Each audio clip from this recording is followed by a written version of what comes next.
we also have our offline center at Hyderabad, Mangalore and Surat. So these are the 4 places jahan pe NID is already present.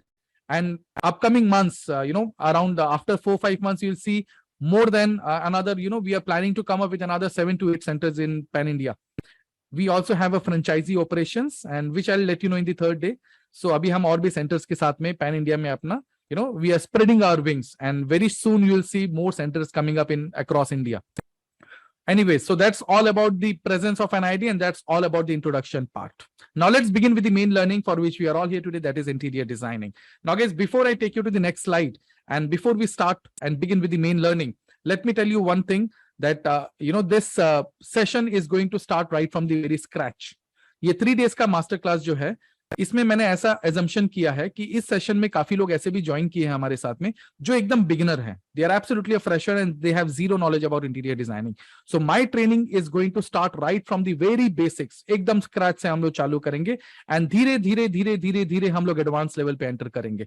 ठीक है? अगर आपको लगता है कि आपको basics पता है और आपको you are a pro and you're only here for the advanced level, stay tuned. Stay calm. धीरे धीरे हम लोग एडवांस लेवल पे भी आएंगे.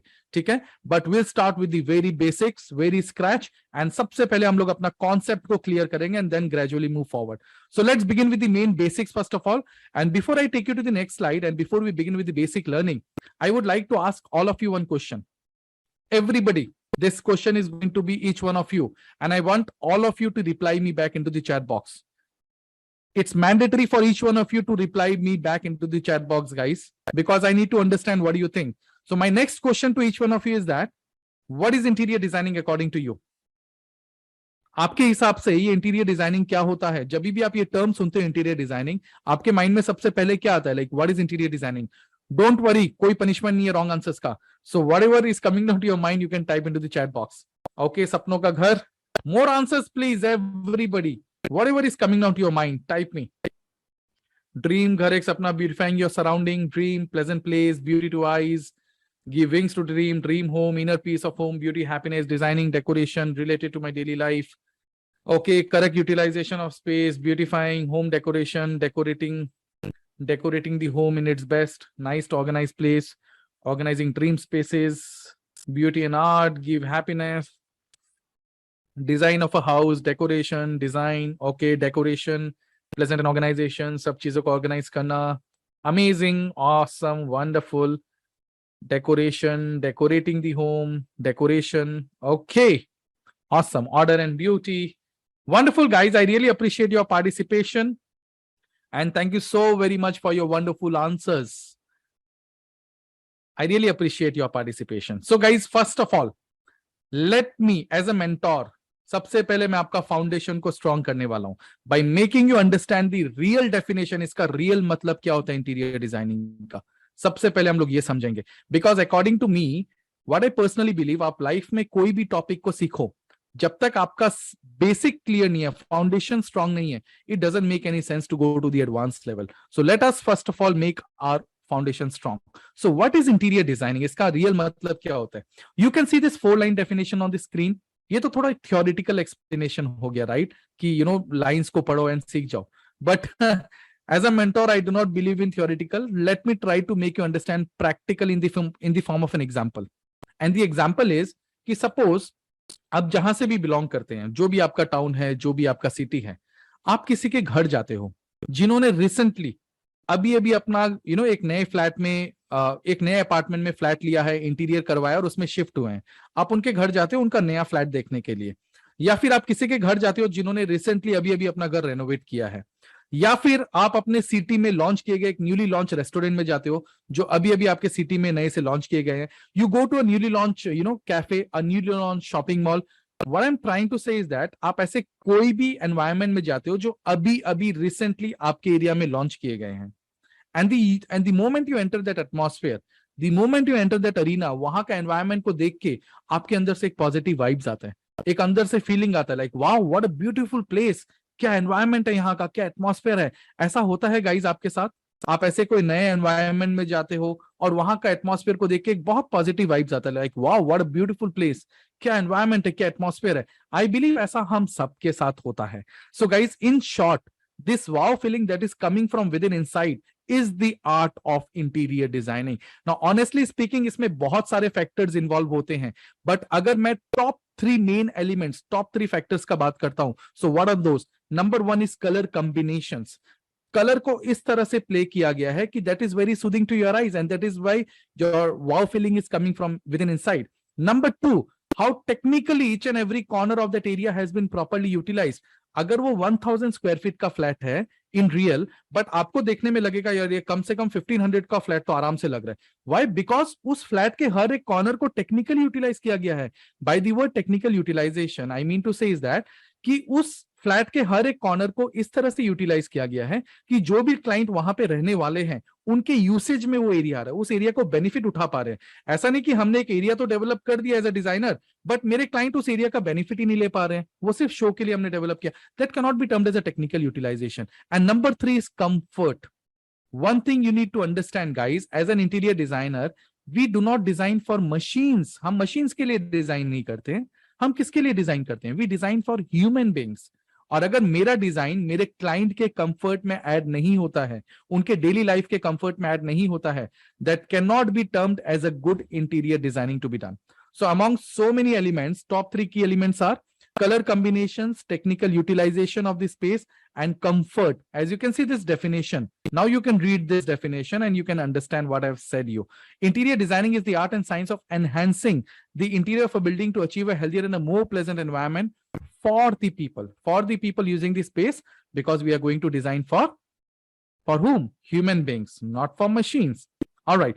अभी कुछ मोमेंट पहले जब मैंने आपको एक क्वेश्चन रेस किया, व्हाट इज इंटीरियर डिजाइनिंग, आप में से काफी लोगों ने, मुझे ऑलमोस्ट 70% लोगों ने कॉमन आंसर दिया कि सर इंटीरियर डिजाइनिंग क्या है? इट्स लाइक डेकोरेशन, घर को सजाना, beautifying the home. Almost 70% have replied me back in the similar manner. I was knowing this, guys, based on my 11 years of expertise. This was absolutely clear to me कि आज ये answer मुझे जरूर मिलने वाला है. And hence is the reason I was ready with the next slide.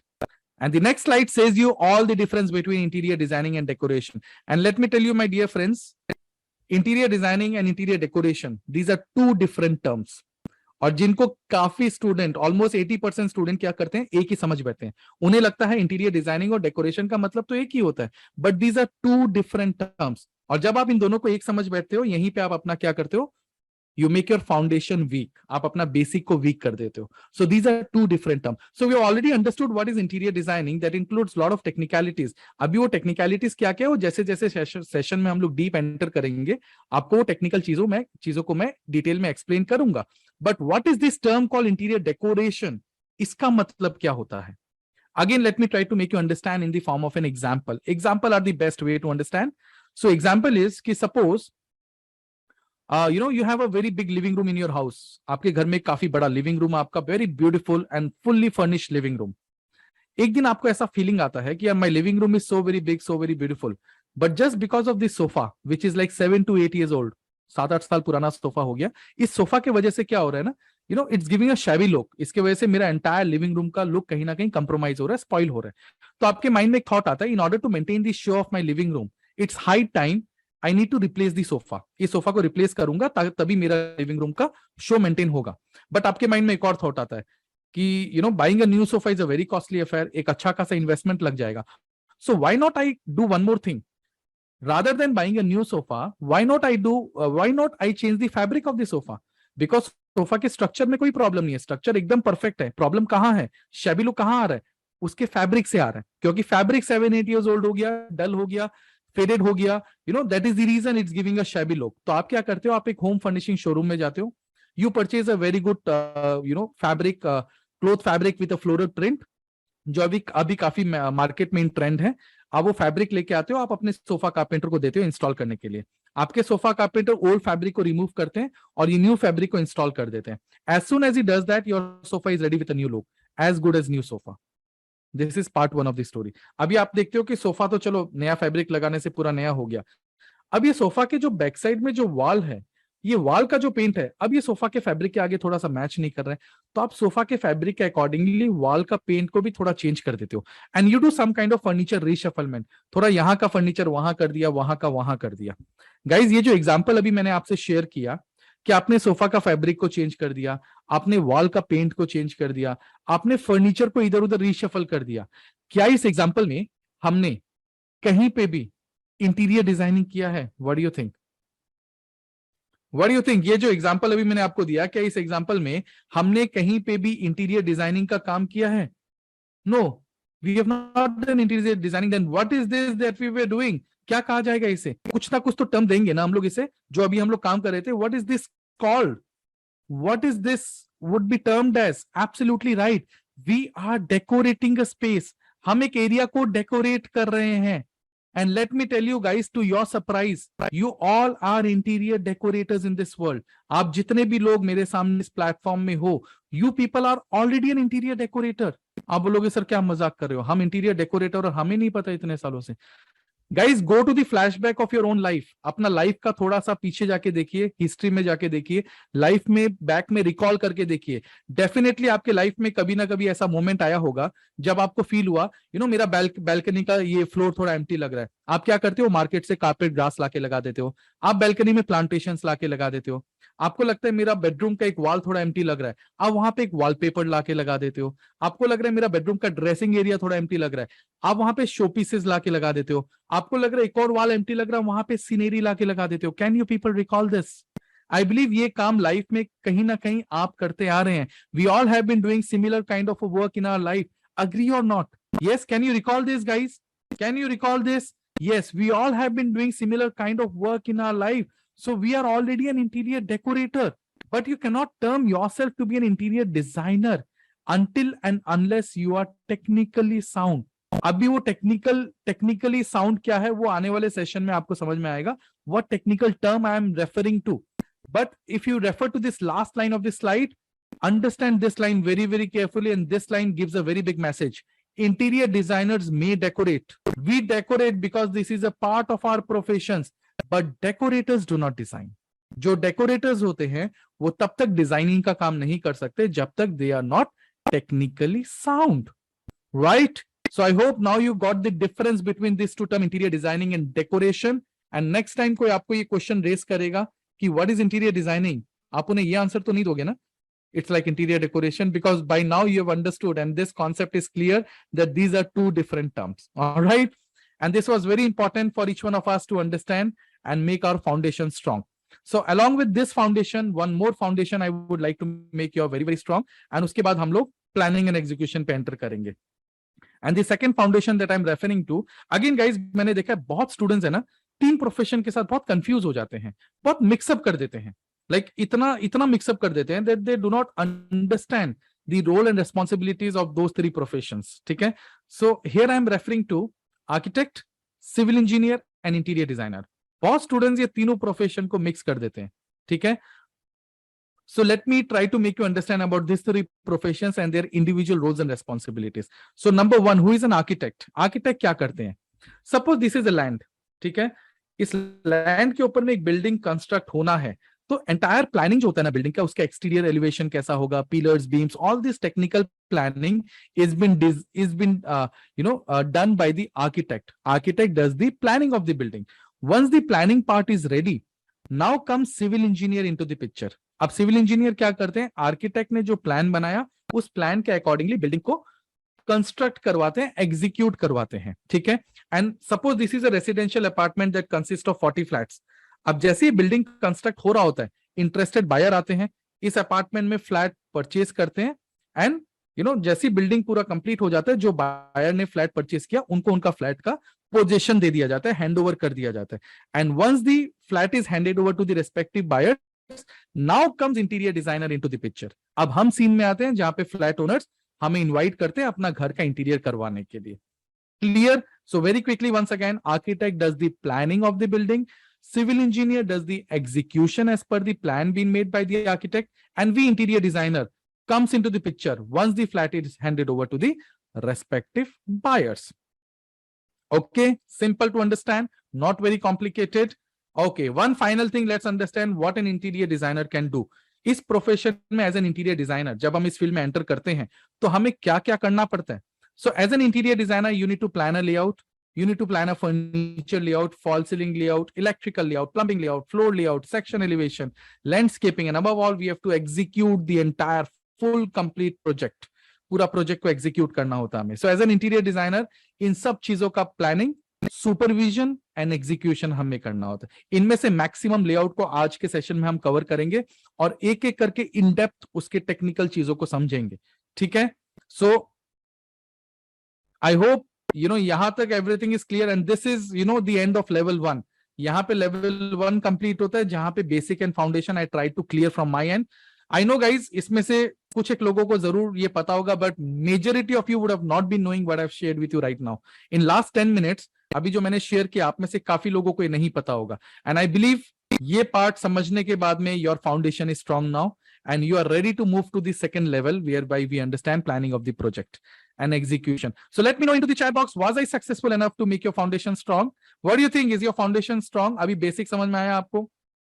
What do you think guys? Basic समझ में आया? Yes? Okay. In a very simple language I tried to make you understand. बहुत simply मैंने समझाने की कोशिश की. Okay, amazing, awesome, great. So now let's move to the second level. अब हम लोग सेकेंड लेवल में एंटर करते हैं जहां पे अब हम लोग सीखेंगे planning and execution of the project. इन दोनों चीजों को इन डेप्थ कवर करेंगे. गाइस, जब भी आप एक नया इंटीरियर का प्रोजेक्ट लेते हो लाइफ में, हर इंटीरियर के प्रोजेक्ट के 2 फेजेस होते हैं. एक होता है प्लानिंग का फेज और एक होता है एग्जीक्यूशन का फेज. प्रोजेक्ट लेने के बाद में सबसे पहले उस प्रोजेक्ट का पूरा प्लानिंग बनाना पड़ता है हमें, और प्लान जब मेरा बन जाता है उस प्लान के अकॉर्डिंगली अब हम बाद में एग्जीक्यूशन करते हैं. तो ये दोनों चीजों को इन डेप्थ हम लोग कवर करेंगे. Let's begin with planning of the project first of all, कि प्लानिंग कैसे करते हैं.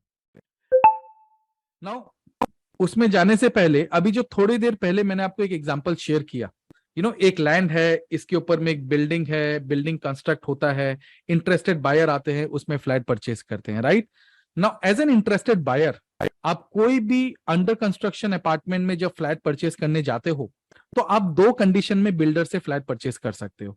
कंडीशन नंबर 1 क्या होता है? जब आप बिल्डर के पास जाते हो तो बिल्डर आपको अपना खुद का फ्लैट का अंदर का लेआउट दिखाता है कि सर ये जैसे 2000 स्क्वायर फीट का फ्लैट है, अब इस फ्लैट में कितना बेडरूम होगा, कहाँ मास्टर बेडरूम आ रहे हैं, कहाँ किचन आ रहा है, कहाँ लिविंग रूम आ रहा है, कहाँ वॉशरूम आ रहा है, कितने बैल्कनीज आ रहे हैं. बिल्डर का खुद का अंदर का एक लेआउट डिसाइडेड होता है जो कि एक तरफ के फ्लैट के लिए पूरा बिल्डिंग में सिमिलर होता है. ठीक है. तो वो बिल्डर आपको लेआउट दिखा रहा है. अगर आपको उनका सेटअप समझ में आता है तो आप बिल्डर को बोलते हो कि हाँ सर, आपका जो प्लानिंग है, आपका लेआउट जो है वो मुझे एकदम परफेक्ट लग रहा है. इसी के अकॉर्डिंगली जो फ्लैट हम आपसे परचेज करने जा रहे हैं, इस ड्राइंग के अकॉर्डिंगली पूरा वॉल लेआउटिंग करके, सिविल वर्क कंप्लीट करके फिर मुझे मेरा फ्लैट हैंड ओवर करिएगा जो हम आपसे परचेज करने जा रहे हैं. This is case number 1. Case number 2, आप बिल्डर को बोलते हो कि सर फाइन, आपने जो लेआउट शेयर किया सही है, कोई प्रॉब्लम नहीं है, लेकिन व्हाट आई रिक्वेस्ट कि जो फ्लैट अभी हम आपसे परचेज करने जा रहे हैं वो फ्लैट को आप मुझे हैंडओवर करिएगा in a raw condition. Only 4 boundary wall के साथ में मुझे हैंडओवर करिएगा. अभी अंदर में मुझे पूरा ओपन स्पेस चाहिए, कहीं पे भी अंदर में वॉल या डिवीजन नहीं चाहिए. हम अपने प्लानिंग, अपने रिक्वायरमेंट के अकॉर्डिंगली अंदर का पूरा वॉल डिवीजन करेंगे. सिर्फ 4 बाउंड्री वॉल के साथ में मुझे मेरा फ्लैट हैंडओवर करेगा. This is case number 2.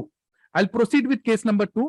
इसी एग्जांपल को लेके हम लोग आगे बढ़ेंगे जहां पे बायर ने बिल्डर से पोजीशन कैसे लिया, सिर्फ 4 बाउंड्री वॉल के साथ में.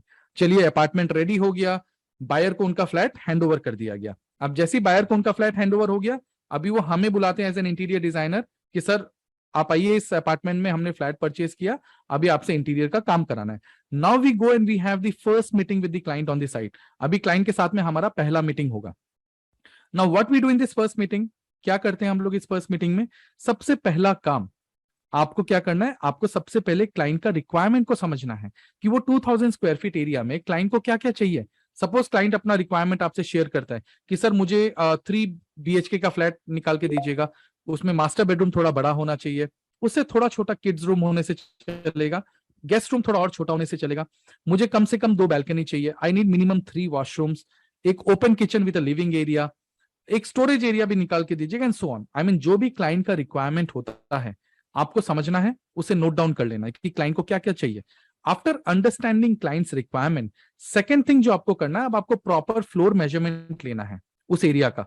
कहाँ पे पिलर्स आ रहे हैं, कहाँ बीम्स आ रहे हैं, कहाँ विंडो आ रहा है, उसका पूरा मेजरमेंट लेके एक नोटपैड में आउटलाइन बना लेना है, वहां पे मेजरमेंट को नोट डाउन कर लेना है. ये 2 चीजें आपको करनी है पहली मीटिंग में. So once you have taken the measurement, and once you have understood the requirement of the client, अब आप क्लाइंट को बोलेंगे कि सर फाइन, हमने आपका पूरा रिक्वायरमेंट समझ लिया, हमने इस जगह का मेजरमेंट भी ले लिया, अभी आप हमें 3 दिन का टाइम दीजिए, 3-4 डेज का टाइम दीजिए, हम आपके रिक्वायरमेंट के अकॉर्डिंगली पूरा प्लानिंग बनाते हैं, बेस्ट क्या प्लानिंग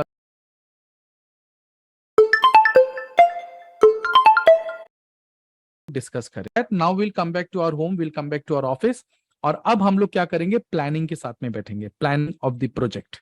ठीक है, कैसे करते हैं प्लानिंग? सबसे पहला स्टेप होता है प्लानिंग का, that is called as a space planning. ठीक है, on your screen this is what we call it as a bubble drawing. ये जो आप देख रहे हो स्क्रीन पे डायग्राम, इसे हम इंटीरियर लैंग्वेज में क्या बोलते हैं, bubble drawing. Now what is a bubble drawing?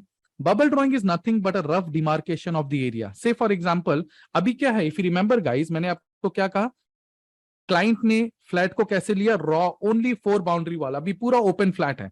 अब ये ओपन फ्लैट में सबसे पहले आपका ये कॉन्सेप्ट क्लियर होना है कि ये पूरा ओपन एरिया में कहां पे क्या प्लेसमेंट होने वाला है। And this is what we do in the form of a bubble drawing by marking a circle. हम लोग रफली सर्कल बना के एक पोजीशन डाल देते हैं कि यहाँ पे ये आएगा, यहाँ पे ये आएगा, यहाँ पे ये आएगा। For example in this case ये मेरा एंट्रेंस था फ्लैट का, तो एंटर करते करते हम लोग बोलते हैं कि यहाँ पे हम लोग लिविंग रूम देंगे, पहले इस तरफ हम लोग बेडरूम देंगे, यहाँ पे एक बेडरूम आएगा, यहाँ किचन आएगा, यहाँ स्टोरेज आएगा, वॉशरूम। तो हम लोग सर्कल बना के एक रफली एरिया को एलोकेट कर देते हैं कहाँ क्या आएगा। और अगर मेरे क्लाइंट ने मुझे कहा है कि सर मेरा घर एज पर वास्तु होना चाहिए, तो हम वास्तु के अकॉर्डिंगली सर्कल देंगे। लाइक साउथ ईस्ट में आप सर्कल दोगे फॉर किचन, साउथ वेस्ट में आप सर्कल दोगे for master bedroom, north east में आप सर्कल दोगे for puja room and so on. I hope this point is clear. तो हम लोग सर्कल देके सबसे पहला कॉन्सेप्ट क्लियर करते हैं कि ओपन एरिया में कहां पे क्या प्लेसमेंट होगा। This is what we do in the form of a bubble drawing. तो गाइज जब आपका ये पार्ट क्लियर हो गया, ये तो रफली हो गया ना, रफली सर्कल बना रहे हैं, बट इंटीरियर काम में कोई भी चीज तो रफली नहीं होता है। ठीक है guys, I request I would not be able to repeat anything right now because it will be time consuming. आप रिकॉर्डिंग देख लीजिएगा, don't worry. Okay, so interior में कोई भी काम रफली नहीं होता है, we have to do accurately with proper measurement, and this is what we are going to do in planning number 2. ठीक है, now this is plan number 2. This is what we call it as a layout plan. And guys, before I explain you plan number 2, let me tell you, ये जो आप diagram देख रहे हो screen पे, और इस तरह के जितने भी अपकमिंग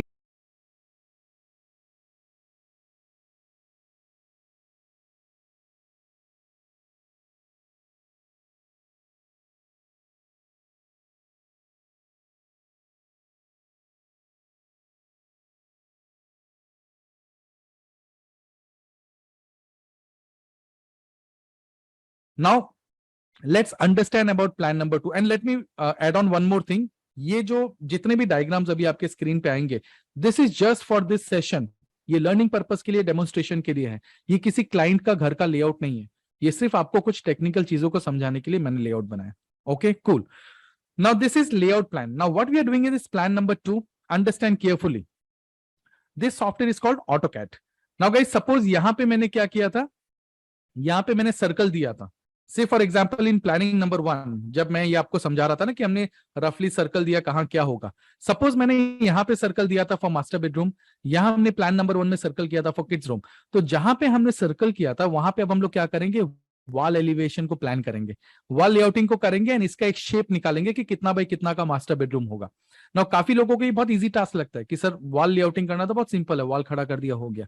नो, यहाँ पे अगेन कुछ टेक्निकल चीजों को आपको ध्यान में रखना होता है। सबसे पहला टेक्निकल पॉइंट ये होता है कि जहां पे आप वॉल लेआउटिंग कर रहे हो, डेफिनेटली आपको बीम का कॉलम्स ध्यान में रखना होता है कि बीम के कॉलम्स कहां से जा रहे हैं। And number 2 and most important thing that you need to keep in mind is the requirement of the client. कि फर्स्ट मीटिंग में क्लाइंट ने आपको अपना रिक्वायरमेंट क्या बताया था।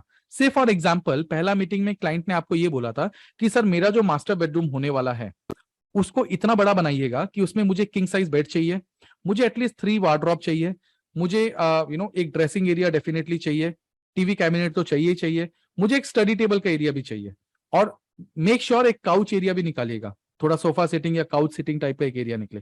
ये सारा चीज मेरा मास्टर बेडरूम में होना चाहिए। तो ये आपके क्लाइंट ने आपको रिक्वायरमेंट दिया था फर्स्ट मीटिंग में। So now guys, based on the requirement of the client, आपको ये लेंथ एंड ब्रेथ उस रूम का इतना सफिशिएंट होना पड़ेगा आपका, ताकि ये सारे के सारे फर्नीचर्स इस रूम में आराम से आ जाए। एंड सिर्फ फर्नीचर आने से is not the end of the story. ये सारे फर्नीचर्स को प्लेस होने के बाद में you also need to make sure कि एटलीस्ट 30% open space also you are getting. ये सब फर्नीचर आने के बाद में आपको 30% मूविंग स्पेस भी मिल रहा है, ताकि मेरा क्लाइंट उस रूम में इजीली एक्सेस कर पाए, घूम पाए। ठीक है, so my length and breadth of the master bedroom has to be sufficient enough in that manner. So इसके अकॉर्डिंगली इस रूम का, और उसके लिए डेफिनेटली आपको टेक्निकल नॉलेज होना पड़ेगा। विदाउट अंडरस्टैंडिंग कि क्या मेजरमेंट होता है, कितना स्पेस लेता है फर्नीचर, ये अगर आपको नहीं पता तो आप उसका लेंथ एंड ब्रेथ कैसे डिसाइड करोगे। Okay, so based on that knowledge now we decide the length and breadth of every room, and इसके accordingly हमने रूम का wall elevation दे दिया। so इसी accordingly हर एक रूम का requirement के accordingly हमने क्या किया, ये सारा wall elevation दे दिया। और wall elevation देती हमने इस तरह का मार्किंग दिखा दिया कि ये डोर है, एंटर करते करते सिटिंग रूम हो गया कितना बाई कितना का। और ये सॉफ्टवेयर आपको सारा मेजरमेंट दिखा देता है, जैसे आप वॉल लेआउटिंग करते हो ना, every measurement comes in front of your screen. ये किड्स रूम हो गया, ये मास्टर बेडरूम, ये kitchen, dining and 2 washroom. Cool, तो ये हो गया प्लानिंग नंबर 2, जहां पे हर एक एरिया क्रिस्टल क्लियर निकल के आ गया विथ देयर मेजरमेंट।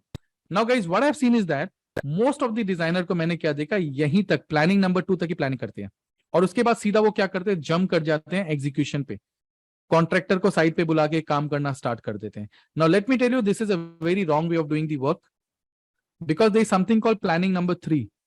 अगर वो प्लान नंबर 3 आप नहीं बनाते हो और सीधा आप कॉन्ट्रैक्टर के साथ काम करना स्टार्ट कर देते हो, you are doing a big big blunder, बहुत बड़ा ब्लंडर कर रहे हो, एंड बहुत सारे डिफिकल्टीज आपको फेस करने पड़ेंगे at the time of executing the project.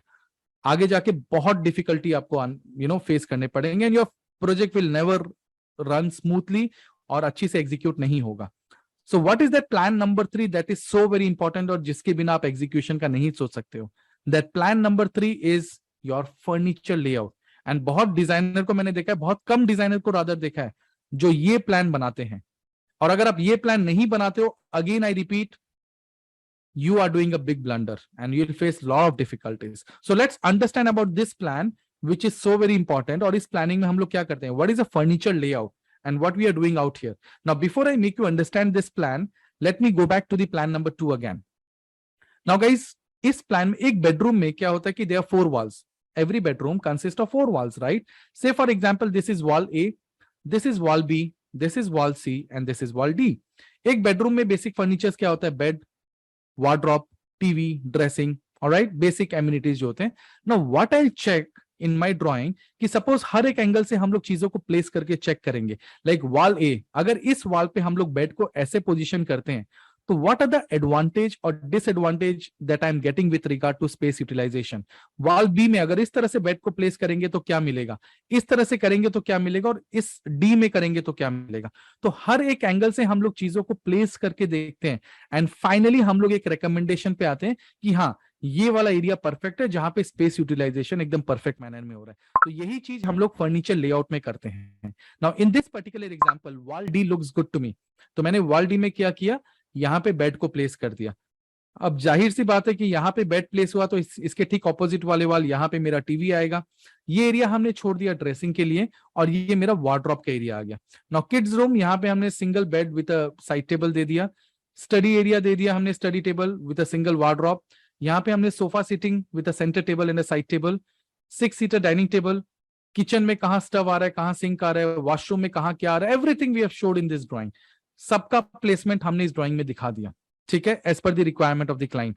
Now guys, the most important point out here is, ये जितना भी फर्नीचर का एलिमेंट्स आप देख रहे हो, ये sofa, this sofa, this bed, this wardrobe, this dining table, ऐसा नहीं कि मैंने गूगल से ये या पिंटरेस्ट से इस बेड का इमेज को उठाया और इस ड्राइंग में लाके पेस्ट कर दिया। नो, जितने भी फर्नीचर यहाँ पे प्लेसमेंट्स आपको दिख रहे हैं, every furniture has been placed here with their accurate measurement.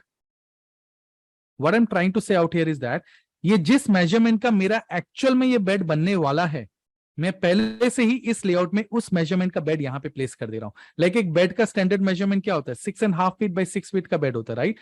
तो ये ड्राइंग में हम लोग जो बेड का साइज दिखा रहे हैं, 6.5 बाई 6 फीट का ही बेड दिखाएंगे हम लोग यहाँ पे। एक वार्डरोब का स्टैंडर्ड ब्रेथ कितना होता है, 3 फीट। तो इस वार्डरोब को स्टैंडर्ड मेजरमेंट के साथ में हमने प्लेस किया।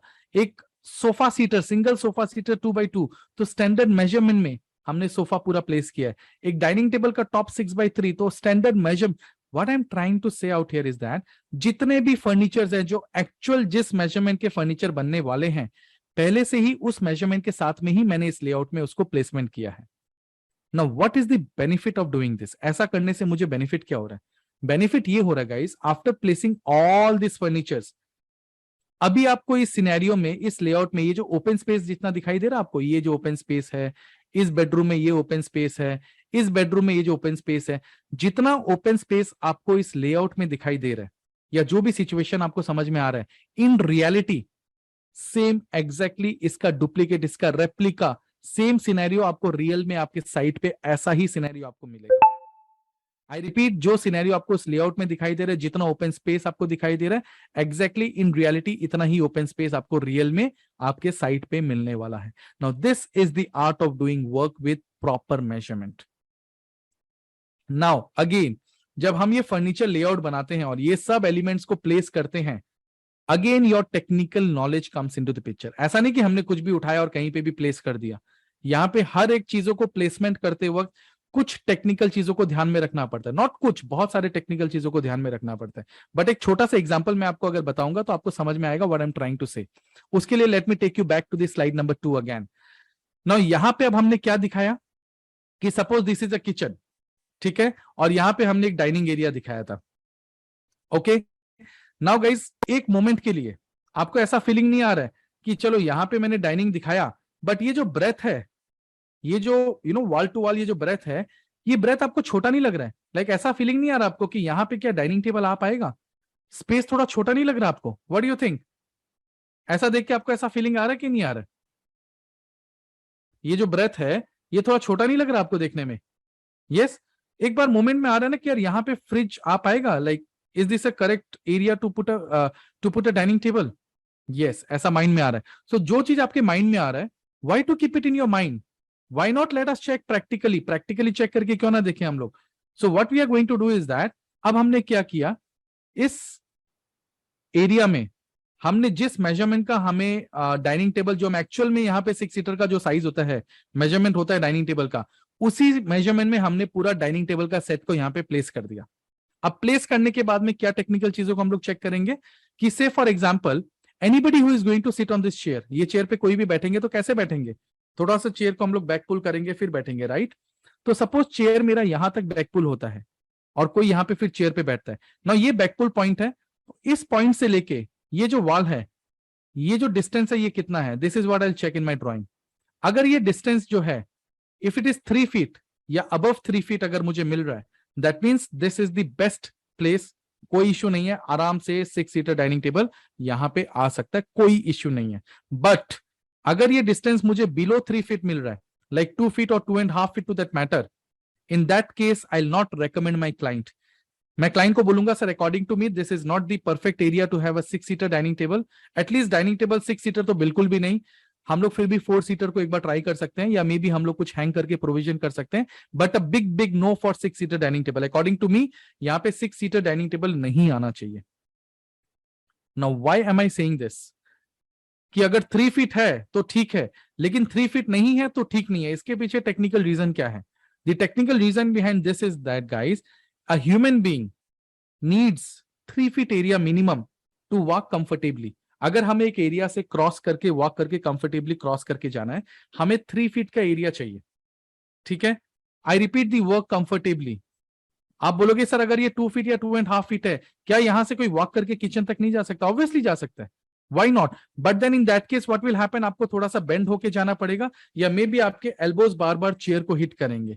सो guys, on a daily basis my client is accessing this area, और यहाँ पे जब आप यहाँ पे एरिया पे daily you are moving around, and आपको अगर बेंड करके जाना पड़ रहा है या आपके एल्बोज चेयर को हिट कर रहे हैं, so where is the comfort of my client? Where is the comfort of my client? And if you remember I said you in the beginning of the session, अगर आपका design आपके client के comfort में add नहीं होता है, that can not be termed as a good interior designing to be done. Guys come on, I request everyone to what did I said you when I started with the planning? मैंने आपको क्या कहा था? ये drawing किसी client का drawing नहीं है, आपको कुछ टेक्निकल पॉइंट को यहां पे समझाने के लिए किया गया है, rather than pointing out the missing point over here. Concentrate on the technical part. I said you in the beginning of the session कि ये किसी क्लाइंट का ड्राइंग नहीं है, इस ड्राइंग से मैं आपको कुछ टेक्निकल पॉइंट समझाने की कोशिश कर रहा हूं. So concentrate on what I am saying rather than pointing out कि यहाँ टीवी नहीं है, यहाँ फ्रिज नहीं है and stuff like that. Come on, concentrate guys, technical point को समझना है. यहाँ पे हम लोग परफेक्शन पे नहीं आ रहे हैं, हम लोग यहाँ पे टेक्निकल नॉलेज को गेन कर रहे हैं. So and I request please do not type into the chat box, otherwise I have to disable the chat box. ठीक है, जब मैं आपसे कुछ क्वेश्चन रेस करूंगा then only please type into the chat box. Concentrate. Okay, cool. So I hope it makes sense. We are here to understand the technical part. Okay, so guys, this is the reason why I'm saying 3 feet, because a human being needs minimum 3 feet to walk comfortably. And this is how, this kind of thing we are going to check in the drawing. अब हम लोग इस drawing में हर एक angle से check करेंगे. Like ये जो चेयर है, इससे इस सेंटर टेबल का डिस्टेंस कितना है, ये जो चेयर है यहां से इसका डिस्टेंस कितना है. Every small every big thing we are going to check in this drawing. ठीक है, जब तक मुझे कॉन्फिडेंट नहीं होता है कि हाँ, till the moment I am confident, yeah, everything looks good to me, then only I'll be presenting this drawing in front of my client. Until then I'll keep on revising this drawing. इस drawing को हम लोग revise करते रहेंगे और technically correct करेंगे. ठीक है, सी काफी लोगों को क्या लगता है, interior designing is all about designing, घर को सुंदर बनाना. But let me tell you guys, designing करने से पहले ये टेक्निकल चीज है समथिंग इंपॉर्टेंट. अगर आपका टेक्निकल प्लेसमेंट अगर गलत है, designing doesn't matter, designing comes at a very end, वो आपका लास्ट का चीज होता है. बट इनिशियल डेज में what happen is that technical placements are important. So here we are just talking about the technical part. Okay, so every small every big thing we are going to check in this drawing. हर एक चीजों को technically check करेंगे. Once everything looks good to मी, जब मैं खुद confident हो जाऊंगा, यस यहाँ पे सब सही है और मेरा क्लाइंट इस पूरे फ्लैट को इजीली एक्सेस कर पाएगा, कोई टेक्निकल एरर नहीं आएगा मेरे क्लाइंट को, then only I will be presenting this drawing in front of my client. Until then I will keep on revising this drawing. Cool. Okay, so this is furniture layout. Now guys, if I tell you about the benefit of this layout, like ये plan number 3 बनाने का benefit क्या क्या है. So honestly speaking, there are tons and tons and tons of benefit of making this layout.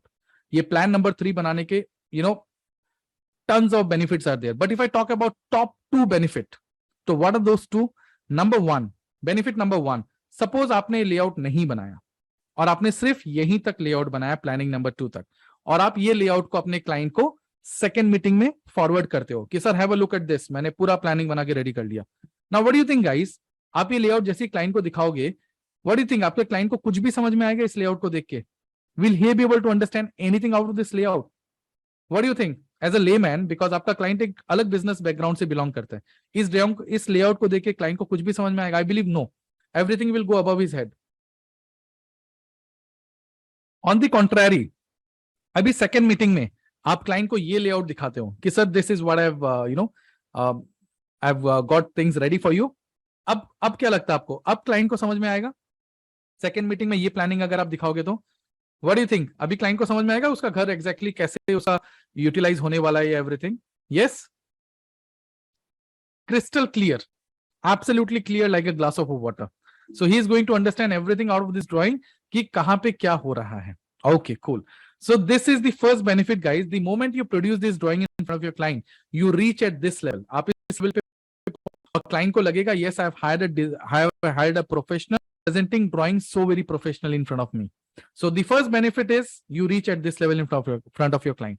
Benefit number 2 and the most important benefit is, जब आप site पे अपने कॉन्ट्रैक्टर के साथ में काम को एग्जीक्यूट कर रहे होंगे, like when you will be working with the electrician, the flooring contractor, your carpenter, plumbing contractor, इन सब कॉन्ट्रैक्टर के साथ में जब हम साइट पे काम करेंगे, trust me there are so many questions that are going to arise in your mind.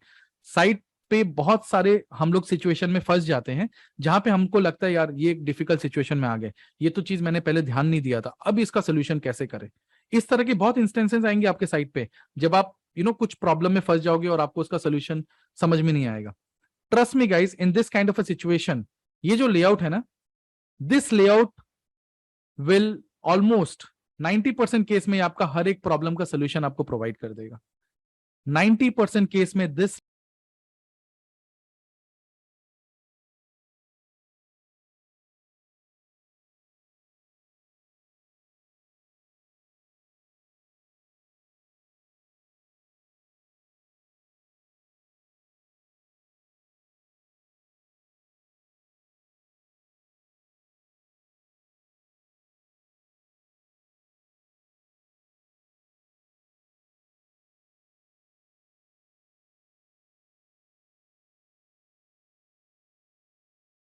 इस लेआउट के बिना अपना planning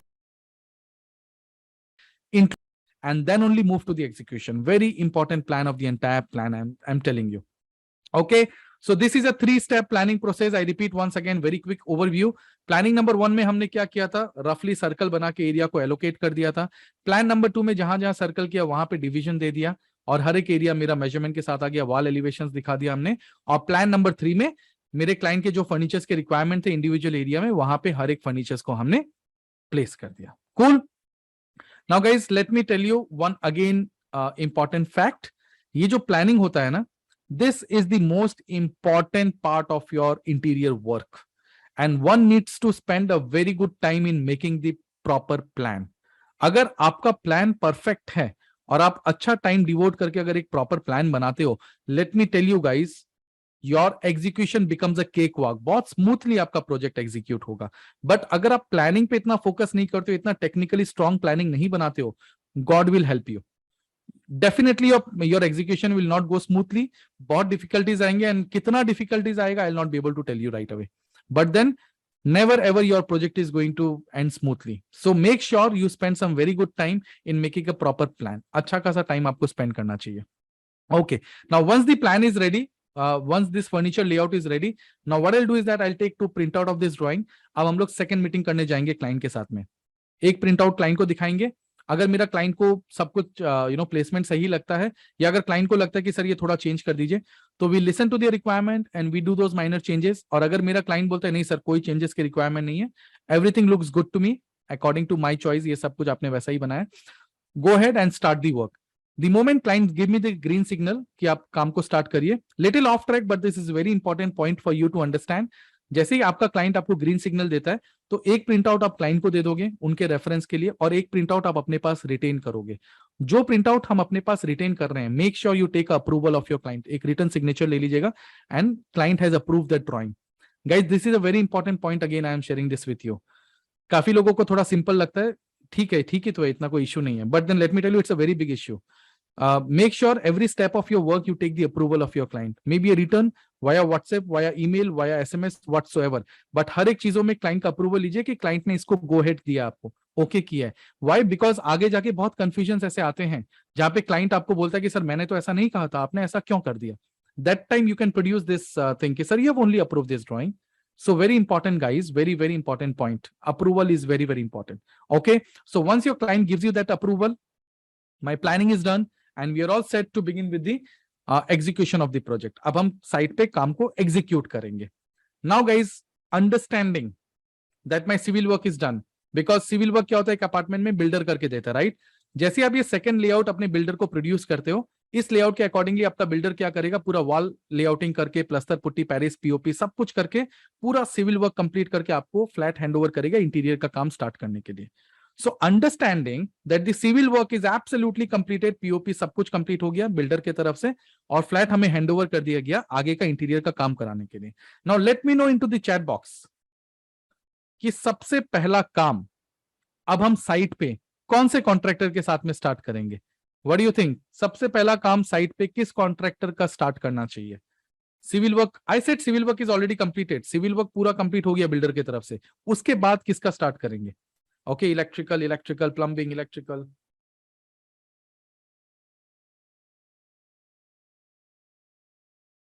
Awesome. So 80% people are saying electricals. Electrical, plumbing, electricals. Majority electricals बोल रहे हैं. Okay.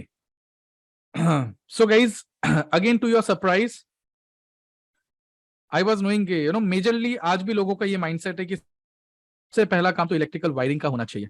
And let me tell you to your surprise, no, we never ever start with electrical work. कभी भी हम इलेक्ट्रिकल वायरिंग के साथ काम start नहीं करते हैं. The first work that we start on the site, सबसे पहला कॉन्ट्रैक्टर को हम एंटर कराएंगे is my fall ceiling contractor.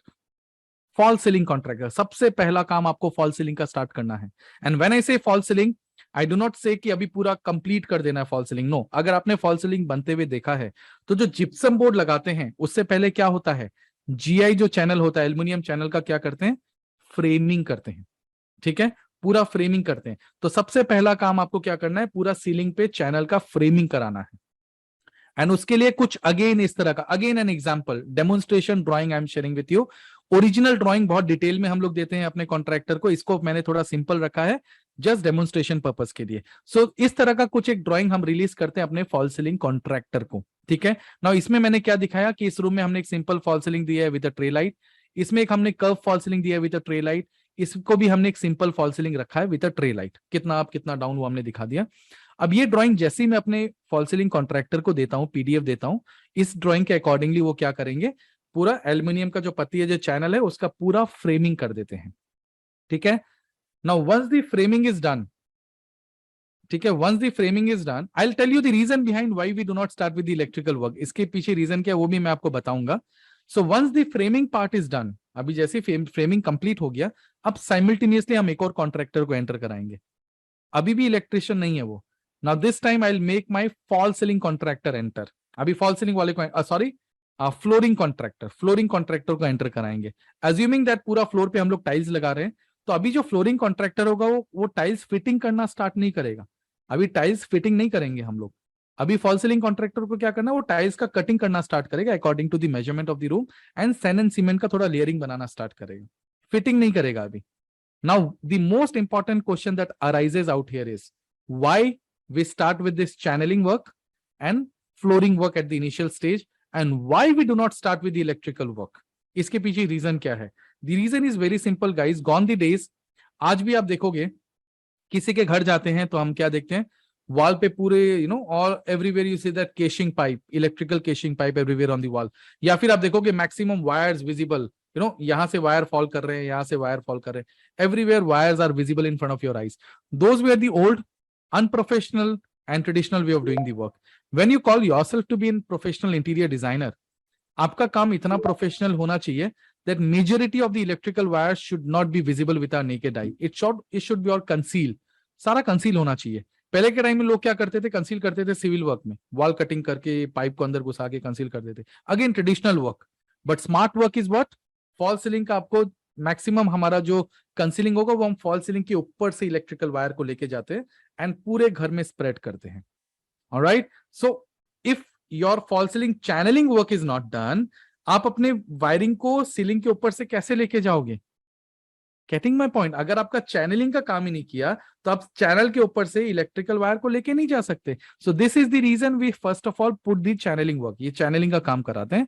And why flooring I mention, flooring क्यों? बिकॉज कुछ एक इलेक्ट्रिकल वायर ऐसे होते हैं कभी कभी कुछ सिचुएशन में जो हमें फ्लोर के नीचे से भी लेके जाने पड़ते हैं। प्लम्बिंग पाइप तो डेफिनेटली बहुत सर्कमस्टेंसेस में लेके जाने पड़ते हैं, बट कभी कभी कुछ एक इलेक्ट्रिकल वायर, लाइक से फॉर एग्जांपल टाटा स्काई का वायर, कभी कभी कुछ सर्कमस्टेंसेस में फ्लोर के नीचे से भी लेके जाने पड़ते हैं। So this is the reason we start with ceiling and the flooring work at the initial stage, and we do not start with the electrical work. So guys, once my channelling is complete and once my flooring person is doing the sand and cement and layering work, अब हम लोग अपने electrician को enter कराएंगे site पे। Now this is the correct time for my electrician to enter on the site. अब मेरा electrician को हम क्या करेंगे, उसे वायर स्प्रेड करना है पूरे घर में, और उसके लिए हम कुछ इस तरह का ड्राइंग उन्हें रिलीज करेंगे। Now this is an electrical drawing with regard to my ceiling light. ये सीलिंग का इलेक्ट्रिकल ड्राइंग है, ठीक है। अगेन ब्रीफली अगर मैं आपको थोड़ा सा एक्सप्लेनेशन दे दूं कि यहाँ पे इस रूम में हमने क्या दिखाया था, ये मेरा फॉल सीलिंग था, इसके चारों तरफ हम लोग क्या दिखा रहे हैं, 12 pieces LED panel light of 15 watt. इस रूम में suppose 2 switch boards are there, यहाँ पे सेंटर में फैन है, ठीक है। तो if you understand the detailing work that we do in our drawing, हमने इतना डिटेल में ड्राइंग बनाते हैं। यहाँ पे again guys, this is again for demonstration, मैंने इसको थोड़ा सिंपल रखा, but understand the depthness of the detailing drawing that we do. कौन सा लाइट का कंट्रोलिंग इस स्विच बोर्ड से मैंने दिखाया, ये जो 6 लाइट है ये स्विच बोर्ड से ऑपरेट होगा, ये वाले जो 6 लाइट है इसको इस स्विच बोर्ड से ऑपरेट करना है, फैन का कंट्रोलिंग इस स्विच बोर्ड से होना चाहिए। Understand the depthness of the work, इतना डिटेल में आपको ड्राइंग। कई लोग क्या करते हैं, सिर्फ लाइट का पोजीशन ड्राइंग में बना देते हैं, फैन का पोजीशन बना देते हैं एंड दे देते हैं। कम ऑन, कौन सा लाइट किस, अगर स्विच बोर्ड मल्टीपल है तो you also need to show कि कहाँ क्या कंट्रोलिंग होगा, ताकि आपका वायरिंग का कॉस्ट कम आए, and then so many other, enter करते करते फैन सबसे पहले ऑन हो। So there are certain other things that you need to keep in mind. Okay, so in this way अब हमने इस ड्राइंग में क्या दिखाया, हर एक चीजों को हमने दिखा दिया कहां पे क्या होगा, एंड ये हम अपने कॉन्ट्रैक्टर को रिलीज कर देते हैं drawing. And based on this drawing अब मेरा इलेक्ट्रिशियन क्या करेगा, सीलिंग के ऊपर से वायर लेके जाएगा, और जहां जहां हमने पॉइंट दिखाया लाइट्स का, फैन का, वहां सीलिंग से वो क्या करेगा, वायर को ड्रॉप कर देगा।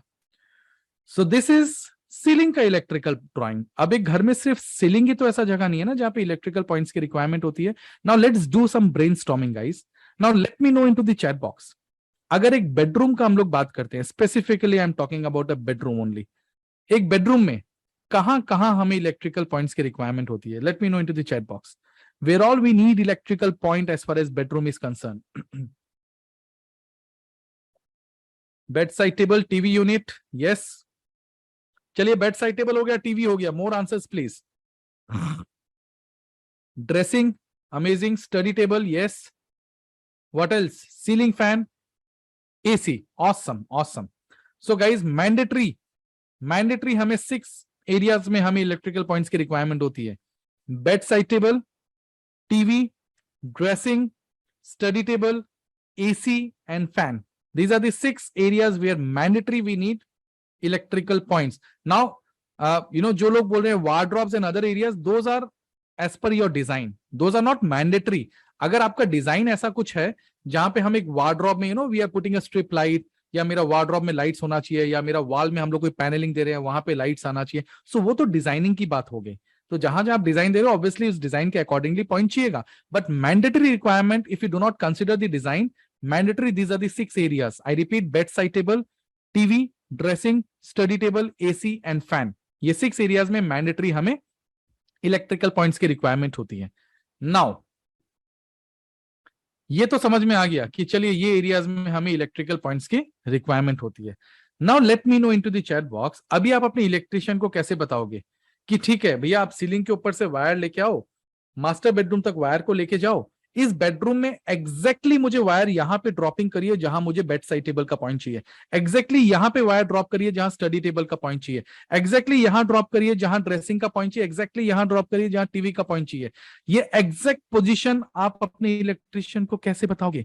ऐसा नहीं कि आप बोलोगे कहीं पे भी ड्रॉप कर दीजिए बाद में देखेंगे। You have to tell your electrician so very damn exact position. How will you tell this to your electrician? आप बोलोगे हाँ सर ये तो एक डिफिकल्ट सिचुएशन है, माइंड में क्वेश्चन आ गया। Where is the answer to this solution guys? कौन देगा इसका solution? Furniture layout. Planning number 3 जो हमने प्लान नंबर 3 में बनाया था, furniture layout. Refer to your furniture layout and get the answer of this question. Understand very carefully again. जब ये मैंने आपको फर्नीचर लेआउट दिखाया था, what did I said you? I said you in this layout everything has been placed with their standard measurement. हर एक चीज, हर एक furniture, हर एक प्लेसमेंट अपने मेजरमेंट के साथ में किए गए। इट मींस दैट ये वॉल से सपोज 9 फीट छोड़ के साइड टेबल आ रहा है, इस वॉल से 3.5 फीट छोड़ के साइड टेबल आ रहा है, दैट मींस ये वॉल से 9 फीट लीव करके यहाँ पे मुझे एक वायर ड्रॉपिंग चाहिए for this bed side table. इस वॉल से 3.5 फीट छोड़ के यहाँ में भी एक वायर ड्रॉपिंग चाहिए for this bed side table. इस यहाँ पे ठीक ऑपोजिट वाले वॉल, ऑब्वियसली यहाँ टीवी आएगा तो यहाँ पे हम एक वायर ड्रॉपिंग करेंगे फॉर टीवी। ये हमने ड्रेसिंग का एरिया दिखाया था तो यहाँ पे एक वायर ड्रॉपिंग करेंगे फॉर ड्रेसिंग एरिया। यहाँ पे हमने साइड टेबल दिखाया तो ऑब्वियसली यहाँ पे एक पॉइंट चाहिएगा हमें। यहाँ हमने स्टडी टेबल दिखाया था तो यहाँ पे भी एक पॉइंट देना पड़ेगा, राइट। यहाँ सोफा सिटिंग एरिया तो यहाँ पे भी एक पॉइंट दे देंगे, कभी मोबाइल चार्जिंग करते हैं सोफा में बैठते वक्त, ठीक है। यहाँ पे एक पॉइंट देके छोड़ देंगे, कभी कुछ एक्स्ट्रा चीज यहाँ पे देना है। किचन में यहाँ पे स्टव है तो यहाँ पे हमें कहीं पे एक इलेक्ट्रिकल पॉइंट चाहिएगा for OTG and mixer grinder. Are you getting this point guys? Are you understanding this point?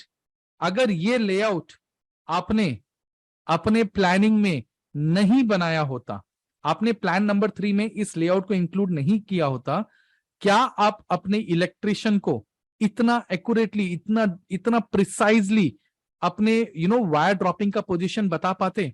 I believe no, would have never been possible.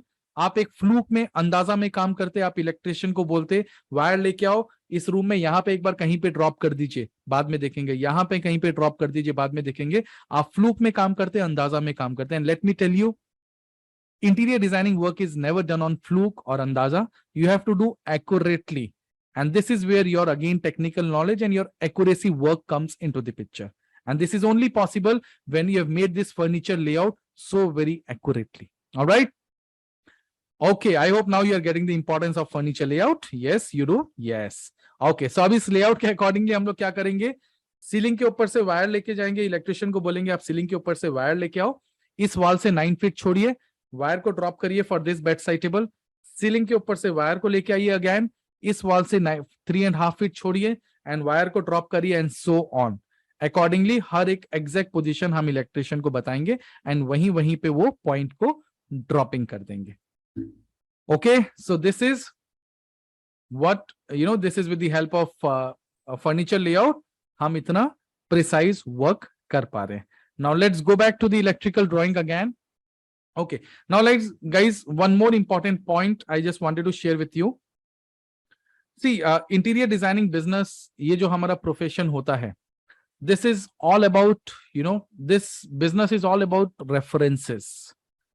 बहुत हद तक हमारा एक रेफरेंस बेस्ड बिजनेस होता है, ठीक है। अगर आप एक क्लाइंट को सेटिस्फाई कर सकते हो अपने वर्क से, one client can give you 10 more references, वो 10 और प्रोजेक्ट्स आपको लाके दे सकते हैं, but on the other side the opposite is, अगर one client आपके साथ dissatisfy होता है, he even have the power to take back the project that were coming towards you by giving wrong reference about you, कि इनसे काम मत कराइए, he is not a good designer, right? So how many of you are here in this profession guys? आप में से कितने लोग हैं जो इस फील्ड में काम कर रहे हैं? Let me know into the chat box, me or yes. How many of you are here in this field, in this platform today who is already working in this field? Okay, couple of you are here is already into this business. Amazing. I need an honest answer from you. अभी जो मैं आपको पूछने वाला हूं, please give me an honest answer. ठीक है? I expect an honest answer from you. क्या आपको ये क्वेश्चन सिर्फ उनके लिए है जो इस फील्ड में काम कर रहे हैं? And give me the honest answer. I repeat again. क्या आपको कभी भी ऐसा फीलिंग आता है इंटीरियर बिजनेस में अपना कि सर हम इतने साल से इस बिजनेस में काम कर रहे हैं, या फिर हम इतना मेहनत करते हैं, इतना नया नया क्रिएटिव कॉन्सेप्ट लेके आते हैं, इतना अच्छा ड्राइंग बनाते हैं, इतना अच्छा उसे एग्जीक्यूट करते हैं, इतना अच्छा उसका आउटकम भी आता है, लाइक वर्क कंप्लीट होने के बाद में कभी कभी हम खुद शॉक्ड हो जाते हैं अपने ड्राइंग को देख के कि वाओ, ये काम मैंने किया, ये ड्राइंग मैंने बनाया, ये डिजाइनिंग मैंने किया, इट्स लुकिंग सुपर्ब, बट जितना भी आप कर लो, क्लाइंट को सेटिस्फाई करना ultimately is like next to impossible. जितना भी आप कर लो, क्लाइंट सेटिस्फाई ही नहीं होता। लाइक ये जो वर्ड क्लाइंट के मुंह से सुनना चाहिए, सर सुपर वर्क, क्या डिजाइनिंग किया आपने, मजा आ गया, ऐसा होता है गाइस। आई डू नॉट से 100%, ऐसा नहीं कि 100% ऐसा होगा, बट ऐसा होता है, minimum maximum 50%, 60%, whatever, but this happens और not? Yes, yes, it happens. I appreciate your honest answer, it happens, and most of the time it happens कि जितना भी आप कर लो, क्लाइंट तो सेटिस्फाई नहीं होता, उसको सेटिस्फाई करना is next to impossible. Agree? Yes, agree. Now, did we ever try to understand why this problem arises, कि कितना भी आप कर लो क्लाइंट सेटिस्फाई ही नहीं होता? इसके पीछे रीजन क्या है, एंड क्या ऐसा करे कि क्लाइंट सेटिस्फाई हो जाए, या उसके मुंह से वर्ड हमें सुनने को मिल जाए कि sir wonderful, super work? Is it possible? आप बोलोगे सर ये तो impossible scenario. But let me tell you guys, before that, before making impossible into possible, let me share one more part with you. Why this problem happens कि client satisfy ही नहीं होता? According to me, जितना मैंने study किया, this problem happens just because of a simple reason. And the simple reason is that as a designer, what we do is that we put our 100% focus, अपना 100% focus हम कहाँ दे देते हैं? सिर्फ और सिर्फ डिजाइनिंग पे दे देते हैं। और एक इंपॉर्टेंट एरिया से जो हमारा main area to focus upon होना चाहिए, वहां पे हम अपना थोड़ा सा फोकस को नहीं देते हैं और वहां से डाइवर्ट कर देते हैं। What is that important area that I am talking about? To think about your clients pocket, to think about your clients pocket. See, client के बजट में तो हम सब काम करते हैं, we all work with in the budget of our client, but there are very few people who think about your clients pocket. इसको अगर और इलेबोरेटली अगर आपको समझाना है, so I hope everybody would agree to one point that as an interior designer we charge a very good amount as a designing fee. एक project का हम एक अच्छा खासा अमाउंट चार्ज करते हैं एज आवर डिजाइनिंग फी। अभी कितना अमाउंट चार्ज करते हैं उस फिगर पे बात नहीं करेंगे, but we charge a very good amount. Alright, now guys, if you really want to get this satisfaction from your client, yeah, you really want to hear this word from your client कि sir what a design, amazing, superb work, मजा आ गया आपके साथ काम करके। If you really want to get your, if you really want that your client should appreciate your work, you just need to do a very simple task. एक छोटा सा काम करना आपको, and your work will be done. And what is that small task I am referring to? जो भी amount आपने client से charge किया as the designing fee, उसका 70% अमाउंट आपको क्लाइंट को रिटर्न कर देना है, and see your client will be very happy and satisfied with you. आप बोलोगे सर क्या मजाक कर रहे हो आप, लाइक 3 लाख रुपीज हमने क्लाइंट से एज अ फीस चार्ज किया था, आप बोल रहे हो 70% रिटर्न कर दो, 2 लाख रुपीज रिटर्न कर दें। सो अगर ऐसा रिटर्न करने से तो anybody will be happy and satisfied कि हाँ मुझे 2 लाख रुपीज वापस मिल गया, तो client will be happy. What is a big deal in this? ये कैसा टिप दे रहे हो आप? No guys, I am not saying you to return 70% from your